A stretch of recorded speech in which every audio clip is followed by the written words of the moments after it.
find it in general a bit problematic that we started using very early on all these words that would describe usually human qualities, like, you know, smart and intelligence. We started using them for the machines, and they're going to be evolving more and more. And I'm like, I feel like we're running out of words at this point.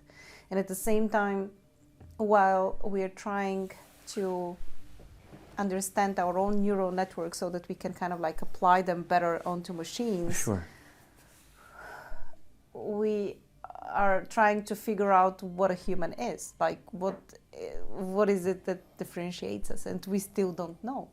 We call these intelligent systems, and at the same time, I think there is a certain black box when it comes to ourselves, when it comes to consciousness, that we still cannot figure out what it is and where it is and how does it work, and how did it came to be? When do we get it? Do we get it from birth, or is it actually over or before that? Does it end with that? You didn't get it at birth? What happened?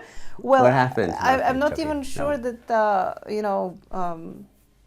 there are different theories. I mean, there are also, theories which are saying that it continues after death. Exactly. So, maybe we all just turn into trees afterwards and, just stay in place. Or mushrooms. Anyway. Okay.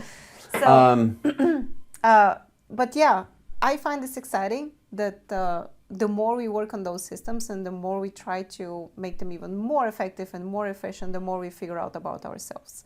And maybe then we will start using different words which are not connected or which we don't use to describe humans usually. Like, as I mentioned, smart, intelligent, and so on and so forth. Maybe we need these tools to actually answer all the questions that you just asked about the more that this is, Yes. This is part of progress, or yes. However we want to define it today. I think what seems abundantly clear is, we're not going to turn back the clock on all of these things.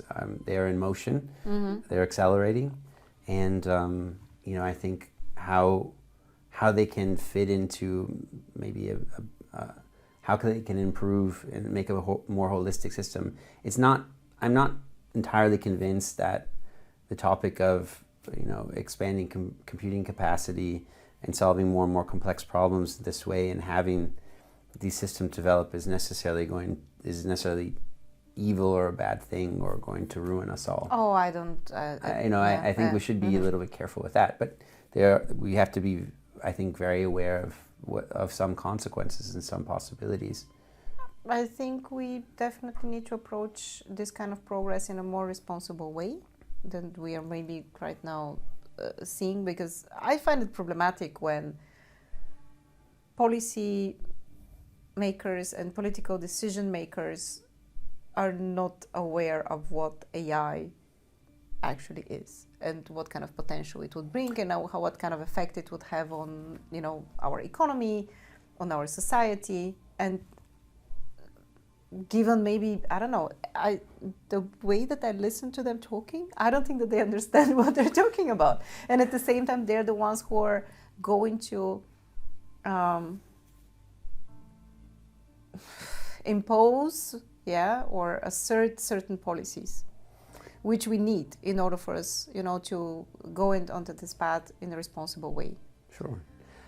To be fair, and I don't need to give any politicians an out on any topics, but AI, artificial intelligence, what is the definition? There's a broad set of definitions for all these things, but I think you're getting to the point that it's important that we think about what are the guardrails for all these things and what are the boundaries, and are there any or can people who are not properly informed about them make good policy? Yeah. But for now I'm calm, because I don't see